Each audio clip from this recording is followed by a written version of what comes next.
Jase, how are you, mate? And Good. how are you settling into England ahead of this big test?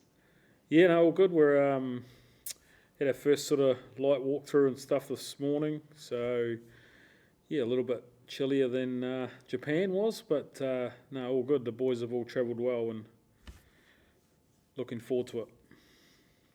And no fresh injuries out of that Japan game? No, everyone's fully fit and everyone's selectable. Yep. And the guys who were there earlier than the rest of the squad, are you seeing the benefits of that move already? Yeah, I think so. Look, they had I guess, were probably on the front foot a little bit around when we had a bit of a hit out with those boys during last week, and then getting them ahead with a couple of things we wanted to execute and sort of prepare for this the England test. So it gives us a little bit of a head start, I guess. And just finally from me, the loose forward injuries, has that made things a bit tricky in terms of selection for this tour? Yeah, a little bit. It's but we're pretty satisfied with what we've got, and the boys that played in that Japan test definitely put their hands up, which was really pleasing. So pretty satisfied from that side of things. Just around Daltz and Ethan, I guess a bit of an update on that is that they're just completing their running blocks and a little bit more of their training plan, so we'll know where they're at the end of this week. Cool, thanks mate. No worries. Hey Jase, Mark Hinton here. Hey Mark.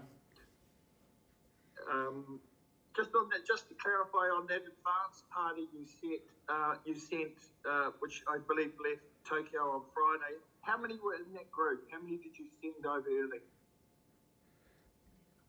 I think it was 11. 11. I should know that, but okay. I know there was 6 forwards. yeah, all good. Yeah. Hey, Yep. This kind of tough stretch of 3 tests in a row against top 5 teams in the world in their own backyard. Obviously England, followed by Ireland, followed by France. I mean, I know you're only looking at England this week, but I guess if you refer back, it's similar to those back-to-backs in South Africa in terms of tests, in terms of level of competition and everything like that. What did you learn from that experience, Jase? You as a coach, and I think this group as a team. Yeah, I think that the big games. I mean, it's pretty clear these are 3 massive test matches, and I guess when you look at that South African league that we had 2 huge test matches over there, we learned a lot about ourselves and how momentum shifts pretty quick, and how accurate you've got to be, and when you've got momentum, and how quick teams can score so fast, especially I guess over this side of the world the game's a little bit different, and I guess also with having those couple of tests in Africa, Mark, we've you sort of embrace the crowds and how the atmosphere is, so and we expose some young boys in those tests, which we believe will be better for it. So look, we're looking forward to that, and we know that we've got to be right on top of our game. We've got to start and finish test matches really well, so we're looking forward to that. From what you picked up in July when you played England last in those back-to-back tests, what's the gist of the forward challenge that you guys are about to face on Saturday? What particular challenge do those England forwards present to the All Blacks? Oh, look, I think that they're reasonably good at the breakdown. I think they've got a lot of threats over the ball around the park. I think that we learnt a wee bit around. Well, I think I said at the time we probably didn't have the top quality ball we would require to play off at line-out time. So, and also I guess that was our first 2 tests of the year, and the group as a whole, and the coaching group and everyone, and there was new calls, and we've had time together now, I guess, so that I've got no doubt we'll bring a little bit of cohesion. So we probably know ourselves a little bit better in a way, but yeah, definitely around the set piece. Like the English, especially at home, is formidable and a challenge that we really respect and are looking forward to. Cool. And I'll just finish on a kind of a two-parter around Wallace and Sititi. I guess who's certainly been one of your big movers as a forward this year in the All Blacks. Just the first part, I just wanted to know what have you seen from him in terms of his development as a player? I guess from when he first came into the group to play to where he is now. What have you seen from this young man in his first year of Test rugby, who seems to be making such great strides?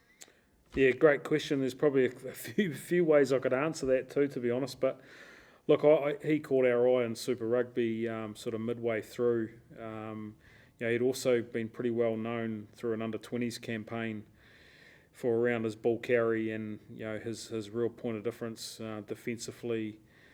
So I think that's probably the first part of it. I guess what have we been impressed with in the Test arena is just how natural he seems to be in the way he carries himself. Like, he's got a lot of leadership qualities about him, to be fair, in his own little way. He works really hard with Artie and the other loose forwards wanting to grow his game, and then there's the other side of it around his body and getting his conditioning right to Test level so that we can take him.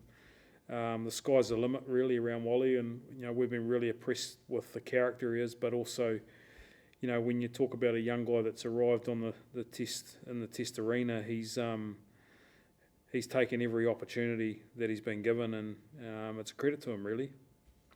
Cool. And just to sign off on the second part of that question is, I guess, to allow Wallace to be the player he's been, it appears just watching that Artie, who's been such a fantastic All Black for so many years, has kind of had to subtly change his game a little bit, maybe compromise a little bit.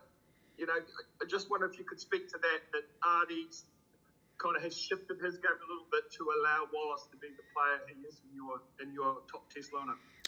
Yeah, I think so. Yeah, it's a good deep footy question there, Mark. You're right on.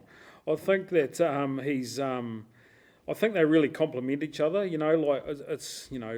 Wallace is he's a number 8 for his franchise, and he played for number 8 for us in the weekend, and we see him genuinely, as a number 8 who can cover 6.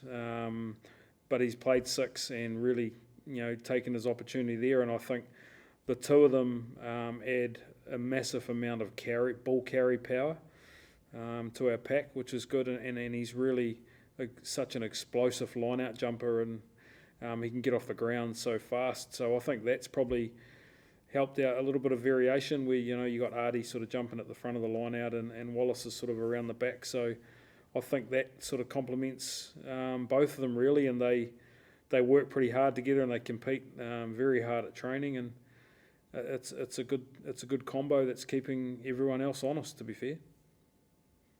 Thanks, Jase. Hey, Jason, it's Richard Nola here. Probably most things have been covered already, but I'm just going back to England.